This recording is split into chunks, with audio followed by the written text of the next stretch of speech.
हाँ जी, सभी को नमस्कार। अपन ने एनसीईआरटी की क्लास जो है स्टार्ट कर रखी थी।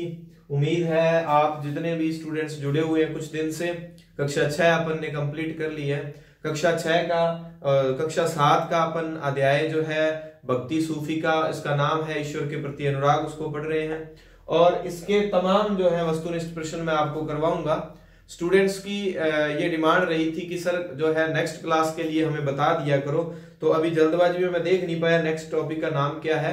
मैं यूट्यूब पे कम्युनिटी में डाल दूंगा, टेलीग्राम संतवीर सर पर डाल दूंगा और मेरा व्हाट्सएप स्टेटस भी लगा दूंगा कि नेक्स्ट जो कल की क्लास रहने वाली है वो कौन से टॉपिक की रहने वाली है। ठीक है, अपने ज्यादा समय ना लेते हुए इसको शुरू करते हैं। जितने बच्चे आ चुके हैं लाइव में वो क्या करें, क्लास को शेयर कर दें। मैं थोड़ी सी एक आपको कहानी बताता हूं, ये कहानी किस समय की है, इत्मीनान से एक बार आप इस स्टोरी को सुने।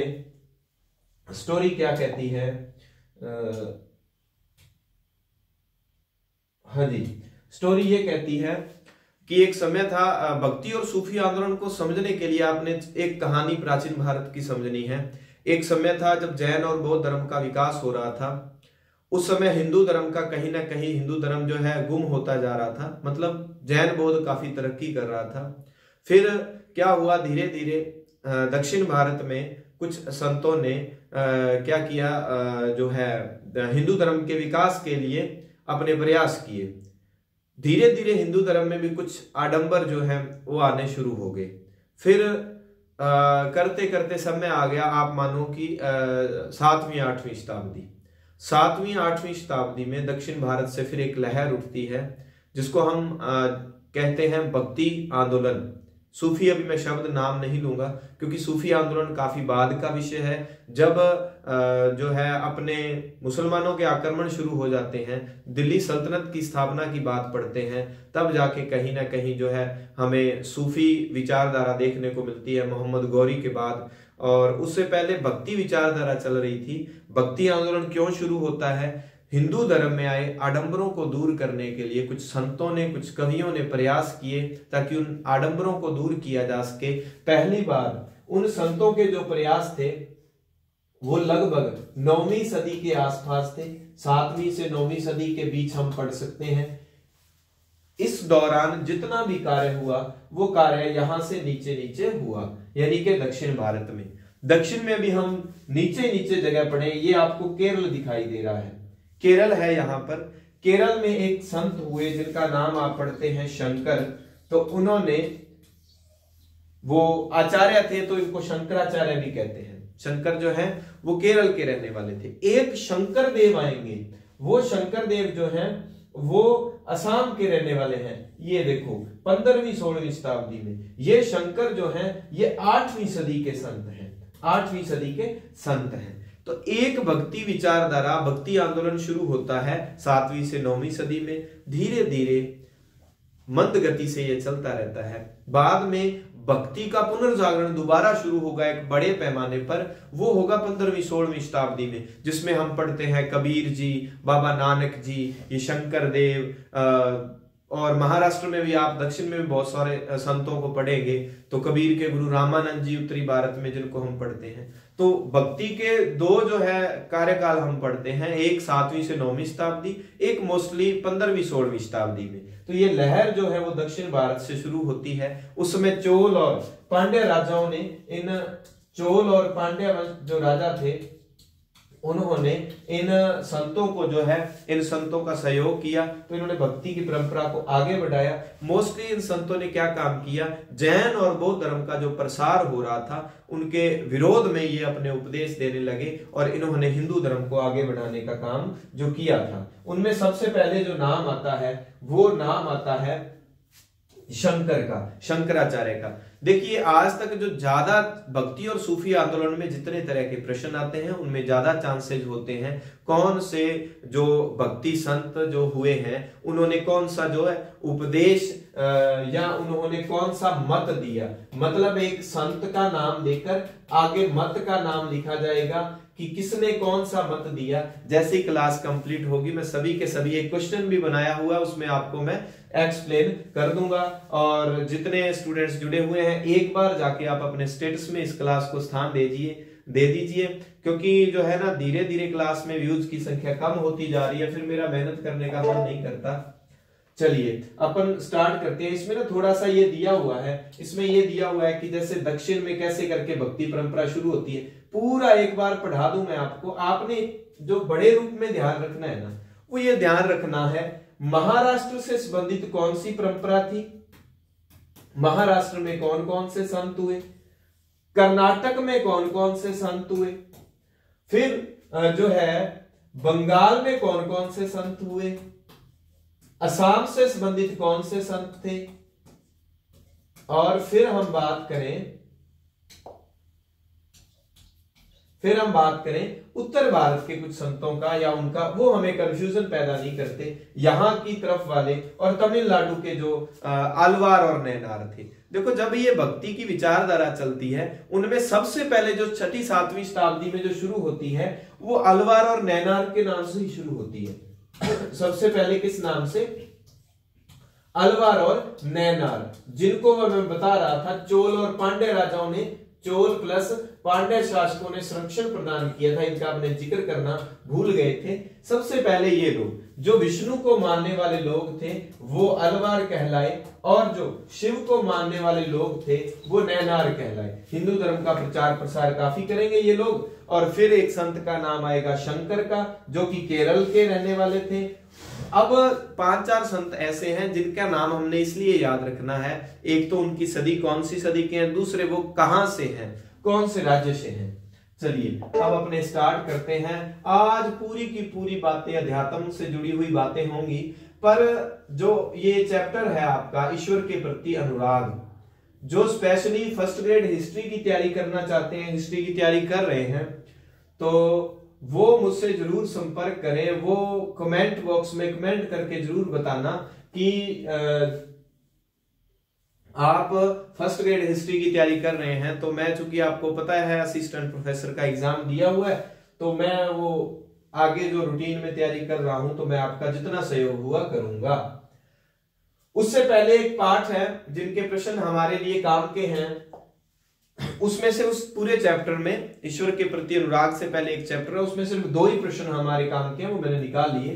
किस मुगल बादशाह ने कमाल खान गखर को अपना मनसबदार बनाया था?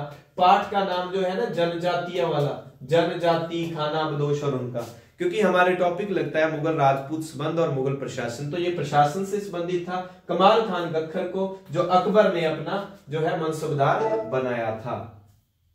दूसरा प्रश्न, निम्न में से असत्य कथन है, असत्य कथन है। अकबर के प्रसिद्ध सेनापति राजा मान सिंह, ये आपका टॉपिक पड़ जाता है मुगल राजपूत संबंध। मान सिंह कहां के थे? आमेर जयपुर के थे, जिसकी बात हम लास्ट क्लास में कर रहे थे। उन्होंने 1591 में दक्षिण के चेर लोगों पर हमला किया। आप भी साथ साथ पढ़े और उत्तर देने का प्रयास करें। मान सिंह ने चेरों को परास्त तो कर दिया, पर उन्हें अधीन नहीं कर पाया।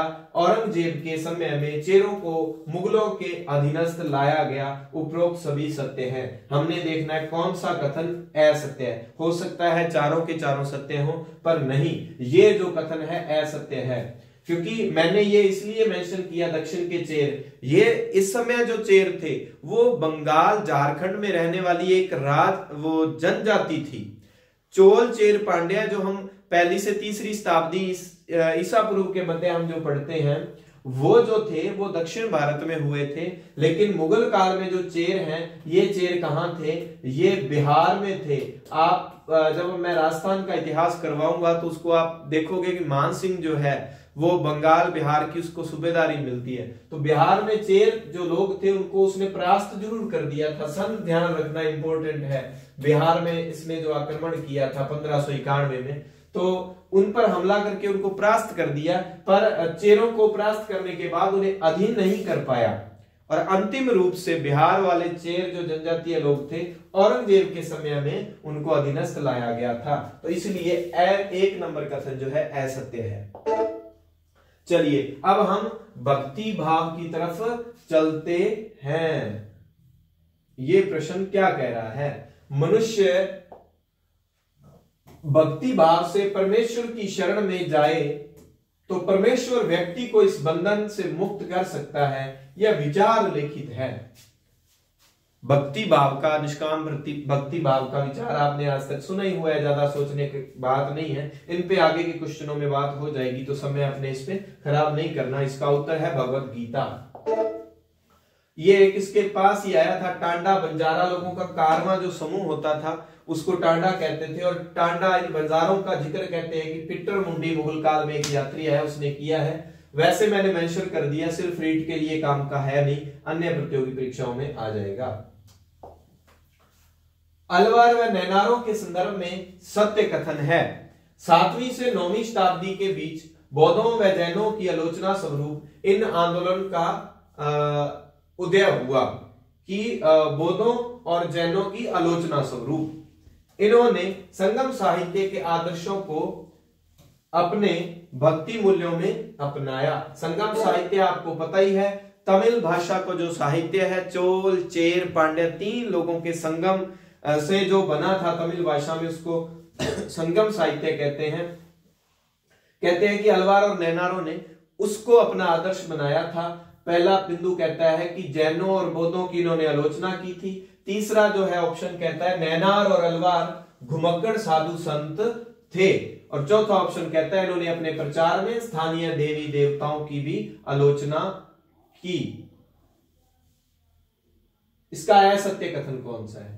पहली बात बिल्कुल सही है, बौद्ध जैन की इन्होंने आलोचना की थी और संगम साहित्य के आदर्शों को माना था। ये घुमक्कड़ साधु संत हुआ करते थे, गांव गांव घूम के, और जिस जगह पे जाते वहां के जो भी स्थानीय देवी देवता होते थे उनके लिए ये कविताएं लिखकर, क्योंकि सामान्य जिस जगह पे जाना है वो अपने जिन लोक देवी देवता को, स्थानीय देवी देवता को मानते हैं, उनकी जाके बढ़ाई कर दो, और क्या उनके विषय में कोई कविता गा दो तो लोग खुश हो जाते हैं और लोग अट्रैक्ट होते हैं। ये इनका जोड़ने का तरीका था। घुमक्कड़ साधु थे और ये स्थानीय देवी देवताओं की आलोचना नहीं करते थे, उनकी प्रशंसा में ये कविताएं लिखते थे। तो डी नंबर ऑप्शन जो है गलत हो जाता है।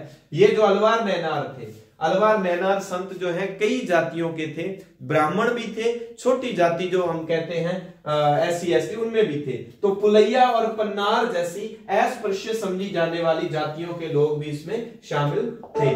डी इसका उत्तर हो जाता है। स्थानीय देवताओं की इन्होंने आलोचना नहीं की, उनकी प्रशंसा की। मेरे हाड़ मांस के घृणित पुतले में तुम आए, जैसे यह कोई सोने का मंदिर हो। यह रचना किसकी है? यह रचना किसकी है? यह रचना है नैनार संत मणिक्व सागर की। जब 12वीं की बुक पढ़ेंगे तो मणिक्व चक्कार नाम आएगा। मणिक्व सागर भी लिख सकते हैं एग्जामिनर, और मणिक्व चक्कार भी लिख सकते हैं, एग्जामिनर का कोई ध्यान नहीं। अपार, बंदर, सुंदरार, मणिक्व सागर, और एक मैं नाम लिख देता हूं, करई काल अम्मैयार, करई काल अम्मैयार। ये थी नैनार स्त्री संत, ये थी नैनार स्त्री संत। मैं बार बार इनका जिक्र करता रहूंगा, यहां से प्रश्न आने की पूरी संभावना रहती है। अलवार नैनार और जो संतों ने मत दिए, जैसे अद्वैतवाद, विशिष्टाद्वैतवाद, द्वैताद्वैतवाद, द्वैतवाद और शुद्धाद्वैतवाद, वैसे मत उनका। अब यहां एक तो ये कविता सी दी हुई थी, मैंने लिख दिया कि ये मणिक्व चक्कार ने की है। पहले तो हमें ये सारे नाम याद रह जाने चाहिए कि ये सारे के सारे शिव को मानने वाले जो 63 संत थे, उनमें इनके नाम मिलते हैं हमारी किताबों में। तो वो पूछ सकता है निम्न में से कौन सा नैनार संत नहीं है और कौन सा अलवार संत नहीं है। तो ये सारे अपार, सबंदर और सुंदरार 12th क्लास की बुक में सीधा दिया हुआ है, यही मेंशन कर देता हूं। इन्होंने जो ग्रंथ लिखा, नैनारों का जो पवित्र ग्रंथ है वो तवरम है, और 7वीं की बुक में इसको तेवरम लिखा हुआ है, 12वीं में तवरम। तो तवरम और ये याद रखना। मणिक्व सागर ये भी नैनार संत है। नैनारों में एक स्त्री संत का नाम आता है और वो स्त्री संत थी करई काल अम्मैयार, और इसका ठीक उत्तर हो जाएगा मणिक्व सागर। नैनारों के संदर्भ में सत्य कथन है। 63 नैनार संत अलग अलग जातियों से थे। अपार, बंदर, सुंदरार, मणिक्व सागर प्रमुख संत थे। तवरम वह तिरुवाचकम, नैनारों के गीतों का वेरी इंपॉर्टेंट। देखो जब भी हम नैनार अलवार पढ़ते हैं ना, ये तवरम का जिक्र काफी बार, जैसे 12th में भी जिक्र आया, पर 7वीं की बुक में तिरुवाचकम ग्रंथ का भी जिक्र आता है। तो आप ध्यान रखना कि ये नैनारों से संबंधित है। नैन तेरे, तो तय तय वाले जो है ना, नैन तेरे, तिरु, तवरम, ये नैनारों के हैं। और ध्यान रखना जो अलवार है, अल और ग्रंथ का नाम है नल, नल ई रा दी वय प्रबंध में, लो छोटा सा नाम है, नल ई रा दिव्य प्रबंधम, ये अलवारों का ग्रंथ है, नल ई रा दिव्य प्रबंधन। 7वीं की बुक में सिर्फ दिव्य प्रबंधम नाम मिलेगा, 12वीं की बुक में नलईरा दिव्य प्रबंधन मिलेगा। अगर नलईरा आ जाता है तो नल अल इनका याद रह जाएगा, दिव्य प्रबंधन याद आ जाता है तो भैया वैसे याद रख लेना। इसका उत्तर उपयुक्त सभी सत्य हैं। निम्न में से कौन सा अलवार संत नहीं है? कौन सा अलवार संत नहीं है भाई? जल्दी जल्दी बता दो बस। अभी मैं नैनारों का जिक्र करके आया था, देख लो इसमें नैनार कौन है। कुछ बच्चे जो है उनका अच्छी तरह से रटी हुई है किताब, करईकाल यार, करईकाल तो मैंने आधा ही नाम दिया है क्योंकि फिर तो आपको पता ही चल जाता है। तोंद्रा डिपोडी हो सकता है एग्जामिनर के कोई दिमाग में बात आ जाए, वो कह दे कौन सा अलवारों में जो है कौन सा जो है ब्राह्मण था, क्योंकि अलवार छोटी जाति के भी बहुत सारे थे। तो ये 12वीं की बुक में इसका एक स्टेंजा दिया हुआ है, तोंड्रा डिपोदी जो ब्राह्मण था। पेरी अलवार, ये भी अलवार संत है। इंपोर्टेंट हो जाती है अंडाल, अलवारों की स्त्री संत। करईकाल अलनार, नैनारों की स्त्री संत, नैनार की स्त्री संत, ये अलवारों की स्त्री संत। अलवारों की संख्या कितनी थी? कुल 12। अलवारों का पवित्र ग्रंथ है, लो जी अलवारों का पवित्र ग्रंथ ये आ गया, दिव्य प्रबंधन। ठीक है उत्तर। अलवार संतों की संख्या 12 है। नैनारों की कितनी है? 63। नैन कितने होते हैं? त्रिनेत्र है ना, तो 3 वाला आंकड़ा आता है ना उसमें, तो नैन 3 नैन शिव के हैं, तो शिव को मानने वाले नैनार हो गए। और 3 में से वो 3, 63 में भी 3 आ गया। निम्न में से असत्य कथन है। शंकर का जन्म 8वीं शताब्दी में। लीजिए अब प्योर जो है भक्ति की विचारधारा हम शुरू करने जा रहे हैं। बढ़िया पालथी मार के बैठ जाइए, धूप अगरबत्ती अपने पास रख लीजिए। शंकर का जन्म 8वीं शताब्दी में केरल में हुआ। वे अद्वैतवाद के समर्थक थे। बहुत ही इंपॉर्टेंट लाइन बन जाती है। इन्होंने जीवात्मा व परमात्मा को द्वैत माना। इन्होंने ब्रह्मा को परम सत्य मानते हुए उसे निर्गुण व निराकार माना। निर्गुण व निराकार, उसका कोई गुण नहीं। देखो भक्ति में भी 2 विचारधाराएं चलती है, एक सगुण चलेगी और एक निर्गुण चलेगी। तो शंकर जी निर्गुण थे, जो कहते हैं भगवान का कोई आकार नहीं, जैसे कबीर जी, जैसे नानक जी, है ना, ये हो गए। तो रामानंद जी जो हैं, और अगर हम बात करें रामानंद जी जो हैं वो सगुण भक्ति वाले थे, और इनका जैसे नाम आया तो ये है निर्गुण भक्ति के संत हैं। कौन? शंकर जी। अच्छा अब हमने ये देखना है असत्य कथन कौन सा है। पहली बात क्लियर कर लो, उनका जन्म 8वीं शताब्दी में हुआ है, बिल्कुल सत्य बात है। कहां हुआ? केरल में हुआ, बिल्कुल सत्य। हमने जब पहले किसी व्यक्ति संत का नाम पढ़ना है तो 1 नंबर पे हम पढ़ेंगे शंकर को, और केरल दक्षिण में अद्वैतवाद को चलाया। उन्होंने जीवात्मा में परमात्मा को द्वैत माना। अब बता दो कौन सा है? नहीं बता रहे आप, ठीक है, कुछ लोग बता भी रहे हैं। सी इसका उत्तर है। इन्होंने जीवात्मा व परमात्मा को द्वैत माना। ये गलत है। क्यों? उन्होंने आत्मा व परमात्मा को क्या माना? एक माना, एक ही माना। मैंने ऐसा शब्द दिया कि अद्वैत चलाया है तो द्वैत आप कहोगे बिल्कुल माना होगा, नहीं। द्वैतवाद एक अलग मत है जो कि माधवाचार्य ने चलाया था। अद्वैत क्या होता है? अद्वैत क्या होता है? द्वैत का विपरीत हो गया ना, कि जीवात्मा, जीव की आत्मा, इस जीवड़े की आत्मा और परमात्मा दोनों में कोई फर्क नहीं, आत्मा परमात्मा एक ही है। तो जीवात्मा और परमात्मा को द्वैत 2 नहीं माना, एक ही माना। इसलिए सी नंबर ऑप्शन जो है गलत हो जाता है। क्लास अच्छी लगती है ना? अच्छे अच्छे कमेंट कर दिया करो रे। किस सिद्धांत के अनुसार आत्मा परमात्मा से जुड़ने के बाद भी अपनी अलग सत्ता बनाए रखती है? देखो ये एक अलग मत हो गया। ये हमने पढ़ लिया। अब ये अगर कोई सोच रहा है तो बहुत बुरी बात है। अद्वैत तो कहता है कि आत्मा परमात्मा एक ही है। ये कहता है कि आत्मा परमात्मा में जुड़ने के बाद अलग सत्ता बनाए रखती है, उसका एक अलग वजूद रहता है। ये था विशिष्ट द्वैतवाद। विशिष्ट द्वैतवाद किसने चलाया था?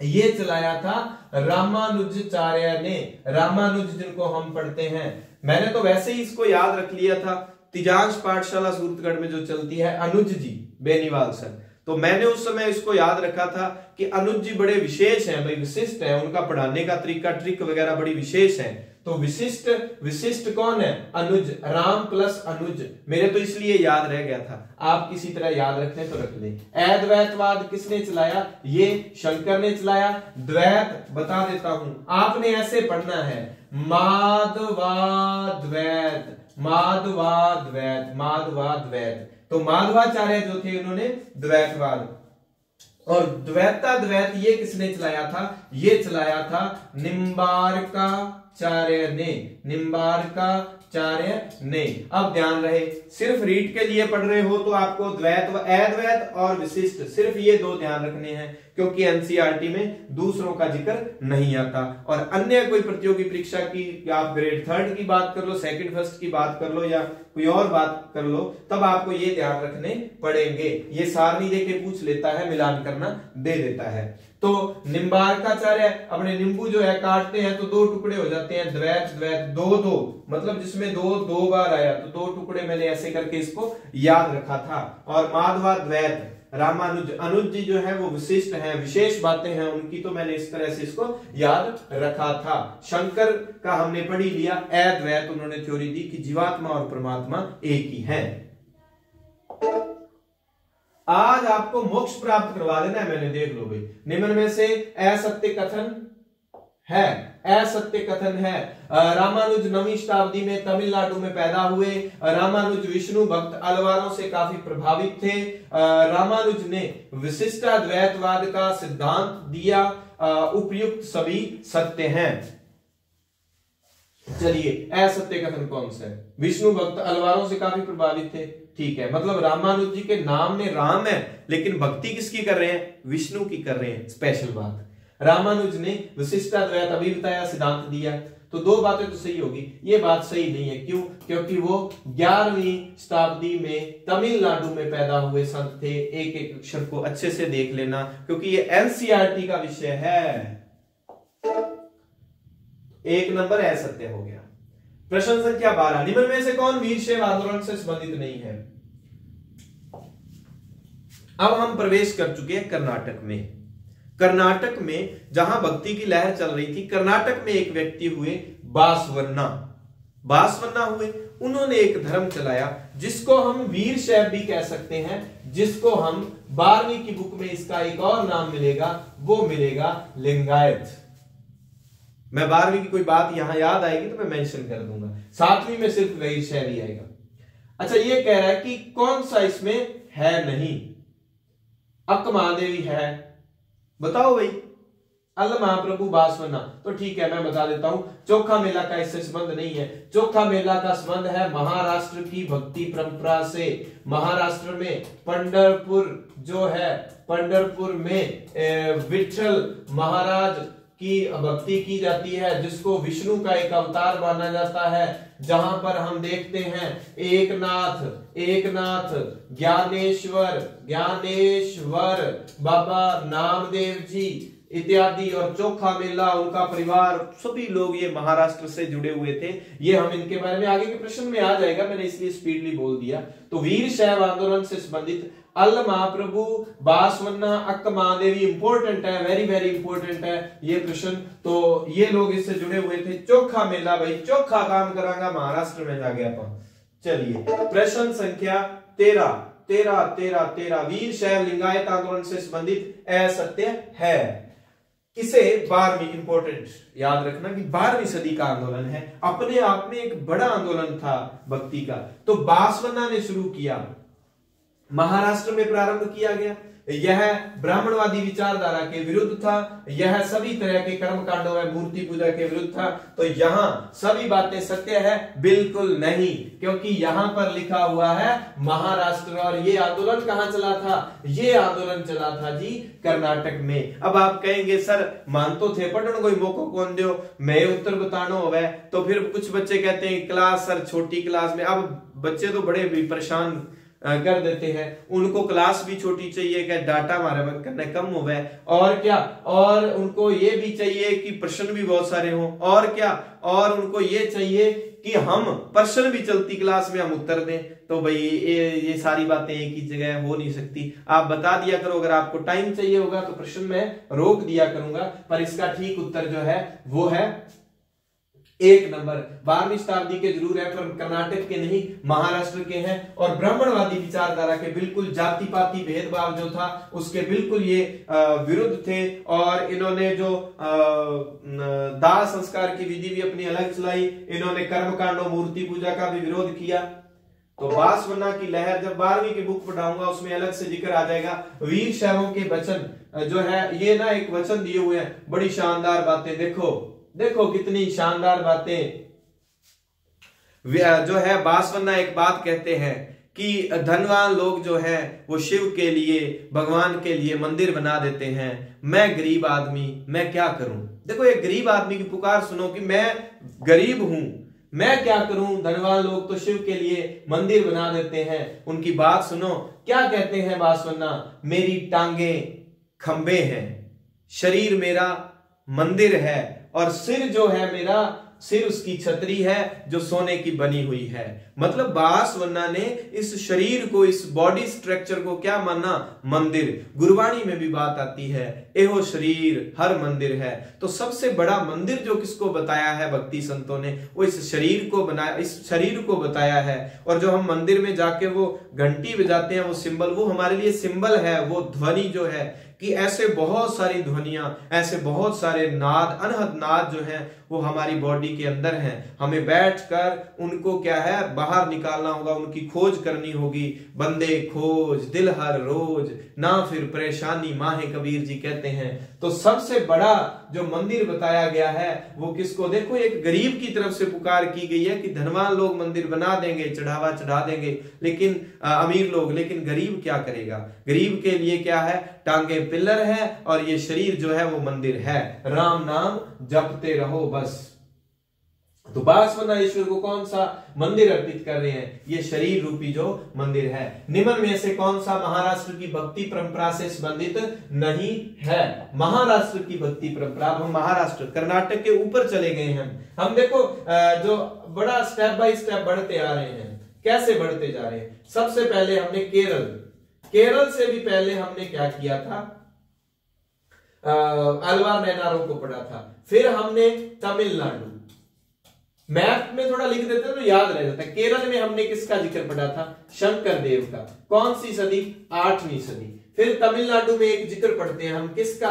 रामानुज का। रामानुज 11वीं सदी। अब हम ऊपर आ रहे हैं। फिर हमने किसको पढ़ा? यहां हम कर्नाटक में हम किसका जिक्र पढ़ते हैं? बांसवाना का। बांसवाना कौन सी सदी? बांसवाना 12वीं सदी। बांसवाना 12वीं सदी। इन्होंने कौन सा मत दिया? इन्होंने लिंगायत या कौन सा? वीर शैव मत दिया। इन्होंने कौन सा मत दिया? वीर शैव मत दिया। कर्नाटक के ठीक बाद हम कहां चले जाएंगे? हम चले जाएंगे महाराष्ट्र। महाराष्ट्र में हम किसका जिक्र करेंगे? वो अभी आ जाएगा। उनमें नामदेव हैं, उनमें जो है ज्ञानेश्वर हैं, उनमें जो है चोखा मेला है। और महाराष्ट्र में एक परंपरा चलेगी, एक संत का नाम आएगा, एक भगवान का नाम आएगा, वो होंगे विठल। भगवान विठल किसका? विष्णु का रूप माने जाते हैं। और यहां पर एक संप्रदाय जो चलेगा, उस संप्रदाय का नाम क्या होगा?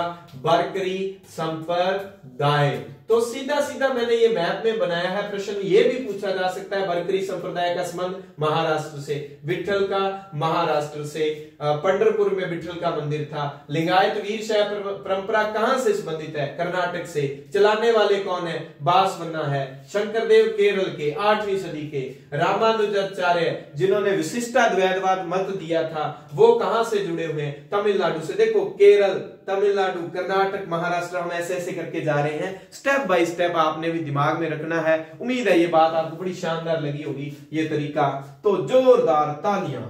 चलिए, संबंधित जो है महाराष्ट्र की भक्ति परंपरा से संबंधित नहीं है, शंकरदेव नहीं है भाई। एक शंकर केरल के हैं, एक 15वीं 16वीं सदी में, 15वीं 16वीं सदी में एक जो है शंकरदेव जो है वो असम में होंगे। उनके बारे में हम पढ़ेंगे, जिन्होंने कीर्तन घोष ग्रंथ लिखा, जिन्होंने प्रार्थना घर जो है नाम घर के नाम से चलाए, जिनके उपदेश भगवत धर्म के नाम से जाने जाते हैं। तो वो एक शरण संप्रदाय चलाने वाले शंकरदेव जो हैं, उनका हम जिक्र आगे करेंगे। अन्य संत ज्ञानेश्वर तुकाराम। तुकाराम का संबंध भी कहां से है भाई? महाराष्ट्र से है। प्रश्न संख्या 15, निम्न में से कौन अस्पृश्य समझे जाने वाली महार जाति से संबंधित थे? बहुत ही इंपॉर्टेंट प्रश्न है, बुक से सीधा उठाया हुआ है, 7वीं एनसीईआरटी बुक से। कौन अस्पृश्य समझे जाने वाली महार जाति से संबंधित है? तो ये है चोखा मेला। कौन है ये? चोखा मेला है। कहां के थे ये स्त्री संत थी, कहां की? महाराष्ट्र से संबंधित। ये भी महाराष्ट्र से संबंधित है भाई। सखुबाई भी। और देखो ये ना पूछा जा सकता है, सखुबाई का संबंध जो किससे है? महाराष्ट्र से, स्त्री संत है, ये भी महाराष्ट्र है, ठीक है। और चोखा मेला महाराष्ट्र से है। चलिए, विठल संप्रदाय की भक्ति परंपरा के बारे में कौन सा सही है? महाराष्ट्र के वैष्णव संत कवि भगवान विठल के उपासक थे। भगवान विठल की आराधना में वारकरी संप्रदाय को जन्म दिया, जो पंढरपुर की वार्षिक तीर्थ यात्रा पर जोर देता है। विठल संप्रदाय लोगों में काफी लोकप्रिय हुआ, उपरोक्त सभी सत्य है। चलिए, भगवान विठल के उपासक थे, बिल्कुल सही है। विष्णु का रूप माना विठल को। भगवान विठल की आराधना ने वारकरी संप्रदाय को, तो विठल की आराधना में इन लोगों ने कौन सा संप्रदाय चलाया? वारकरी संप्रदाय चलाया। और उनका मानना है कि प्रत्येक वर्ष पंढरपुर की यात्रा करनी है। विठल संप्रदाय लोगों में काफी लोकप्रिय हुआ, सभी बातें जो है वो सत्य है। प्रश्न संख्या 17, अभंग क्या है? अभंग क्या है भाई? अभंग क्या है? भक्ति संतों के उपदेश, तुकाराम की जीवनी, मराठी भक्ति गीत। अब प्रश्न आ सकता है अभंग किस भाषा में है? मराठी। तो अभंग है क्या? मराठी भाषा में जो भक्ति संतों ने जो गीत लिखे वो अभंग कहलाते हैं। चलिए, प्रश्न संख्या 18, वैष्णव जन तो तेने कहिए जे पीर पराई जाने रे, पर दुखे उपकार करे तोए मन अभिमान न मान आने रे। वैष्णव जन तो तेने कहिए पीर पराई जाने रे। ये गांधी जी का जो है ना, M.K. गांधी का ये प्रिय भजन था, उनका फेवरेट भजन हुआ करता था। तो जब मैंने जब ग्रेजुएशन म्यूजिक से की तो गंगानगर कॉलेज में थे, तो हमने ये उस समय जो है वहां पर गाया था वैष्णव जन, इसलिए मुझे ये याद आ गया आज। तो गांधी जी का प्रिय भजन लिखा किसने था? नरसिंह मेहता। नरसिंह मेहता का संबंध कहां से है? गुजरात। भक्ति कवि थे ये। चलिए, प्रश्न संख्या 19, धार्मिक स्थल पंढरपुर का अभी जिक्र आया, कहां से संबंधित है? महाराष्ट्र से। प्रश्न संख्या 20, सुमेलित कीजिए। अब आपने एक बड़ा काम करना है, कौन से संत कहां से संबंधित है? मुख्य का मैंने देखो नाम बताया था, आपको याद रह जाएंगे। सबसे पहले हमने किसको पढ़ा था? केरल में शंकर। फिर हमने केरल के सामने किनको पढ़ा? रामानुज। कहां? तमिलनाडु। फिर हमने ठीक ऊपर गए बासवन्ना को पढ़ा, कहां? कर्नाटक में। फिर हमने उससे ऊपर गए ज्ञानेश्वर, तुकाराम, नामदेव, ये कहां थे? ये थे महाराष्ट्र में। बातें समझ आ गई। नीचे इनको जो है ना, इनको वो मिलान करने दिए हुए हैं, तो आप मिलान कर लेना। पीडीएफ आपको संतवीर सर टेलीग्राम चैनल पे मिल जाएगी। देखो इससे पहले 2 क्लासें हुई जो लाइव वाली हुई थी, जो प्योर लाइव जो क्लास थी उसमें क्या है कि एक में तो प्रश्नोत्तर नहीं, सिर्फ पाठ को पढ़ाया गया था। कुछ बच्चों के कहने पर थोड़ी सी मिस्टेक भी आ गई थी अपने टेक्निकल, तो वो क्लासें जो है ना वो आपको जब आप संतवीर सर यूट्यूब खोलोगे तो एक लाइव का ऑप्शन आता है, लाइव में वो क्लासें आपको मिलेगी, उसको जरूर देख लेना भाई। और हिस्ट्री वाले जो है मुझसे जरूर संपर्क करना, जो सिर्फ हिस्ट्री की तैयारी करना चाहते हैं। निम्न में से कौन सा विकल्प असंगत है? जिक्र, ये ना भाई जिक्र है, जो है नुक्ता लगा हुआ है, जिक्र, जद जिक्र तेरा होवे, तो ये जिक्र ईश्वरीय चर्चा, समाज संगीत, रक्स नृत्य, रक्स नृत्य, खानका, सूफी संतों के रहने की जगह, ये बहुत ही इंपॉर्टेंट है भाई। जैसे सार्थवा शब्द इंपॉर्टेंट ना, अपने आप में बड़ा पूछा जाने वाला प्रश्न है, क्या था? व्यापारी काफिले का नेता था सार्थवा। खानका सूफी संतों के रहने की जगह होती थी। अब हमने देखना है असंगत कौन सा है। असंगत है जी जिक्र। जिक्र क्या था? उस परमात्मा की जो है ना भक्ति जो थी, ठीक है, वो क्या थी? वो जिक्र थी। समा संगीत है, बिल्कुल रक्स नृत्य है, और खानका उनके रहने की जगह। ईश्वरीय चर्चा नहीं है, वो आत्मा परमात्मा का मिलन करवाने के लिए जब हम ध्यान लगाते हैं। जिक्र वो भक्ति, उनकी आराधना है। सूफी रहस्यवादी तथा आडंबरों में मूर्ति पूजा के विरुद्ध थे। ये निम्न जातियों में बहुत लोकप्रिय हुए थे भाई, नोट लगा के लिखा हुआ है। निम्न में से कौन सा चिश्ती सिलसिले से संबंधित नहीं है? हो सकता है जिक्र का आप बुक के अकॉर्डिंग उत्तर बताएं, तो मैंने उसका वैसे बता दिया। बुक में कुछ आपको लगे तो भैया आप कमेंट कर दिया करो साथ में। कौन सा चिश्ती सिलसिले से संबंधित नहीं है? ये संत दिए हुए हैं, तो हमने ये ढूंढना है। ये भी अपने आप में बहुत इंपॉर्टेंट प्रश्न बन जाता है कि कौन सा जो है चिश्ती सिलसिले से संबंधित नहीं है। शेख अहमद सरहिंदी नहीं है, क्योंकि ये किस सिलसिले?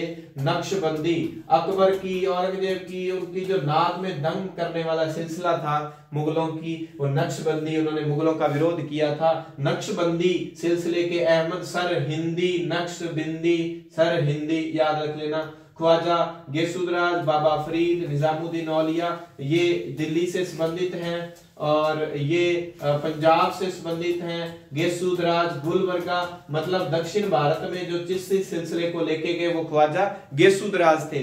तो ये इसका ठीक उत्तर है शेख अहमद सरहिंदी। हाँ जी, निम्न में से असंगत है। कुतुबुद्दीन बख्तियार काकी लाहौर, बंदा नवाज गेसुदराज गुलबर्गा, निजामुद्दीन औलिया दिल्ली, बाबा फरीद पंजाब। कौन सी की खानका कहाँ है, या कौन सी जगह से जुड़े हुए हैं? बाबा फरीद पंजाब से जुड़े हुए हैं। बाबा फरीद की विशेष बात, दिल्ली सल्तनत के खतरनाक बादशाह बलबन के दामाद हुआ करते थे ये। निजामुद्दीन औलिया दिल्ली के संत हैं, जिनकी उपाधि थी महबूब इलाही। निजामुद्दीन औलिया साथ में रखे महबूब का तौलिया। तो निजामुद्दीन औलिया मैंने उपाधि याद की हुई है कि महबूब इलाही इनकी उपाधि थी। बंदा नवाज गेसुदराज की उपाधि थी। ये गुलबर्गा दक्षिण भारत में इन्होंने इसका प्रचार प्रसार किया था। कुतुबुद्दीन बख्तियार काकी जो है वो दिल्ली से संबंधित हैं। चिश्ती सिलसिले के बारे में आप जानते हैं, ख्वाजा मोइनुद्दीन चिश्ती ने यहाँ आकर अजमेर में अपने जो है शुरू किया था। फिर कल आपने प्रश्न का उत्तर बताया, आप लोगों ने मुझे बताया कि अकबर ने भी 14 बार यात्रा की थी। मुझे तो क्या पता है ना, और अगर 14 बार नहीं है तो आज उत्तर एक बार और दे दो भाई।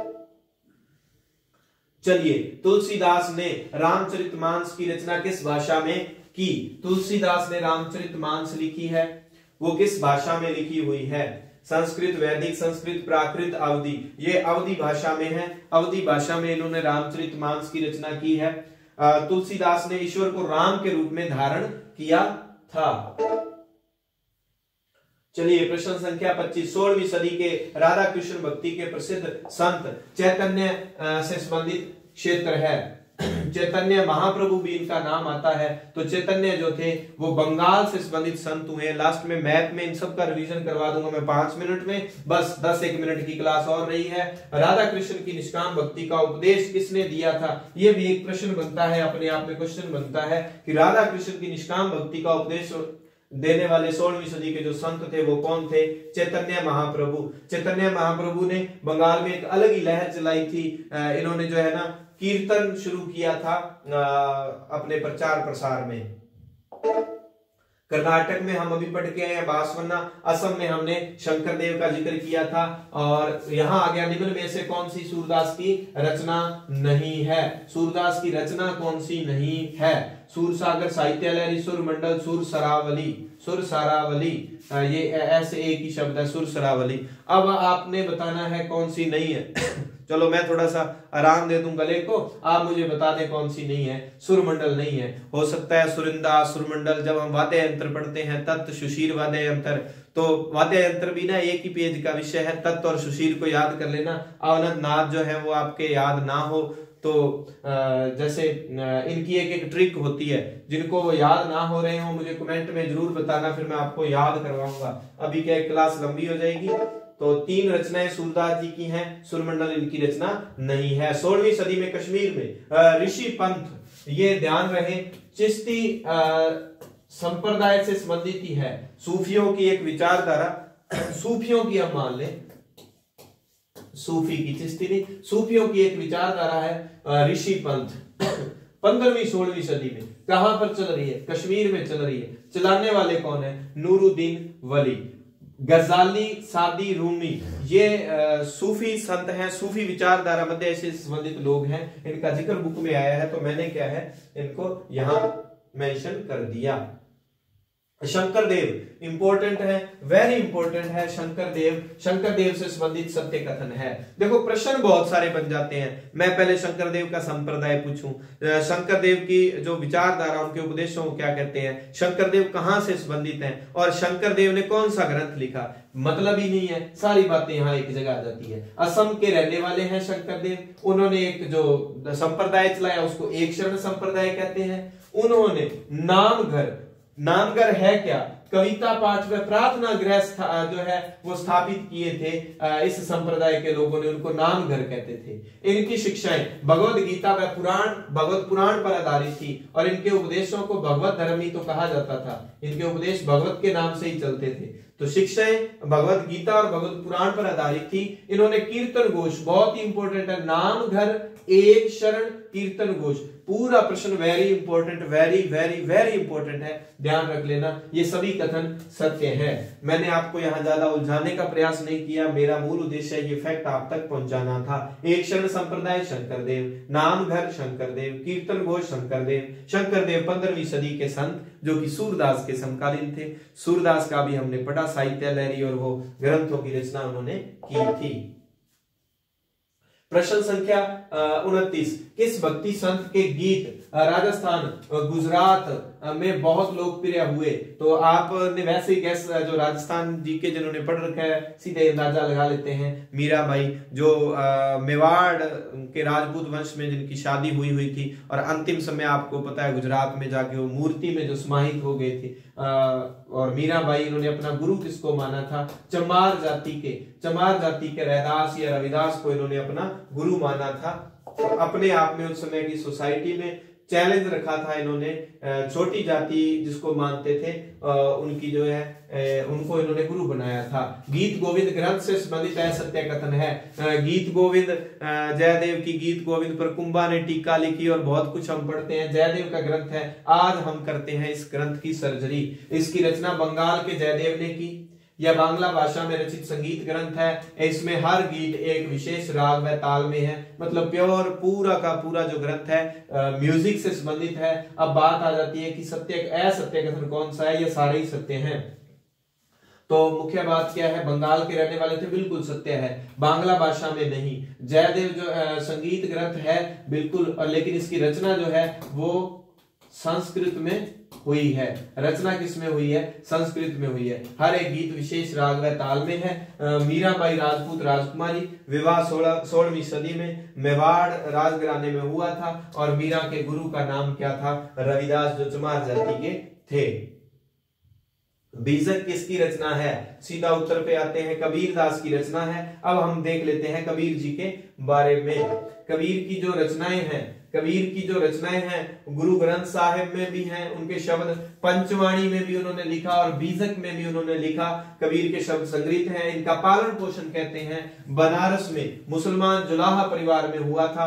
15वीं 16वीं शताब्दी का इनको बताया जाता है, पर फिलहाल कुछ भी कहना पॉसिबल नहीं है। इनके बारे में, कबीर के बारे में बहुत ही कम डाटा हमको मिलता है। कबीर से संबंधित सत्य कथन नहीं है। इन्होंने सत्य कथन नहीं है। हिंदू व मुसलमान दोनों धर्मों के आडंबरों का विरोध किया। उनके अनुयायी सिर्फ हिंदू लोग थे। कबीर निराकार परमेश्वर में विश्वास रखते थे। मतलब सीधा सा हो गया, जिसने निराकार कह दिया निर्गुण, जिसने निराकार कह दिया मतलब परमात्मा का कोई आकार नहीं है। उनके काव्य की भाषा, बोलचाल की भाषा हिंदी थी। तो इसका ठीक उत्तर ये सत्य नहीं है। उन्होंने के अनुयायी सिर्फ हिंदू ही नहीं, हिंदू प्लस मुसलमान दोनों ही उनके अनुयायी थे। इसलिए मुसलमान लोग ये कहते हैं ये मुस्लिम थे, हिंदू लोग ये कहते हैं कि ये हिंदू थे। कबीर के बारे में बहुत कम विश्वसनीय जानकारी मिलती है। हो सकता है सत्य असत्य में ये बात आ जाए। 33 नंबर, गुरु नानक जी के बारे में सत्य कथन है। गुरु नानक जी के बारे में सत्य कथन 1469 में उनका जन्म होता है और परलोक गमन जो है 1539। तलवंडी में जन्म लेने वाले बाबा नानक ने करतारपुर पंजाब में रावी नदी के किनारे डेरा बाबा के नाम से स्थान प्रसिद्ध है। वहां पर इन्होंने अपना समय, अंतिम समय भी वही बिताया है, अपना केंद्र स्थापित किया था। उन्होंने उपासना हेतु जो जगह नियुक्त की उसे धर्मशाला और बाद में जो गुरुद्वारा के नाम से प्रसिद्ध हुए, जहां लंगर अभी चलता है। बहुत लोग जानते हैं गुरुद्वारा की मर्यादा के बारे में क्या बताऊं। 1539 में मृत्यु से पूर्व उन्होंने लहणा गुरु अंगद को अपना उत्तराधिकारी चुना। तो ये प्रश्न बन जाता है कि बाबा नानक के जो उत्तराधिकारी कौन थे? गुरु अंगद। तो लहणा किस सिख गुरु का नाम था? गुरु अंगद देव जी, जो कि दूसरे गुरु थे। उपयुक्त सभी कथन जो है सत्य है। प्रश्न संख्या 34, गुरु अर्जुन देव के उत्तराधिकारियों ने अपनी रचनाएं नानक के नाम से लिखी। इन सभी का संग्रह गुरु अर्जुन ने कब किया? गुरु अर्जुन ने नहीं, ये यहां पर शब्द आएगा गुरु नानक ने।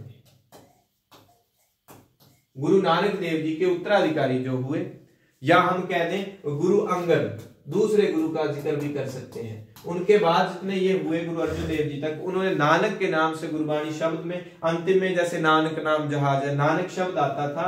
इन सभी का संग्रह गुरु अर्जुन देव जी ने कब किया?